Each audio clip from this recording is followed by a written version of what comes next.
Chicken వేసుకో, రెండు mix చేసుకుంది. బాగుంటుంది, తిని ఒకసారి, ఎప్పుడు పెట్టలేదు కదా. ఇట్రా దగ్గరరా.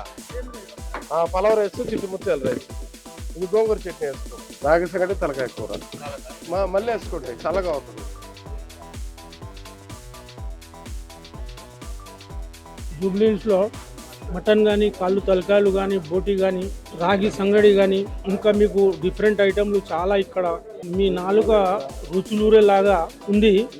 Non veg curries, veg curries ప్రతి ఐటెం దొరుకుతుంది మీకు. ఇంకా రేటు కూడా చాలా తక్కువ. ఒకసారి వస్తే రోజు వస్తారు. చిన్న హోటల్కి వచ్చినాము, మంచిగా ఉంది బిర్యానీ. ఈ ఏరియాలో పనిచేస్తాం సార్, చూసినాము ఒకసారి. ఇంకా అప్పటి నుండి ఇక్కడే మేము కంటిన్యూగా ఇక్కడే వచ్చి తిని వెళ్తాం సార్. కడుపు నిండుగా పెడతారు సార్, ఎంత తిను వద్దనరు. ఇంకా మంచిగా ఉంది సార్ ఇక్కడైతే. 15 కిలోమీటర్లు కానీ వచ్చి తిని వెళ్ళిపోతాం. బండి పెట్రోల్ కాలేజ్ చేయము, తిన్నీకి మంచిగా ఉంది కాబట్టి వచ్చేసి తిని వెళ్తాము.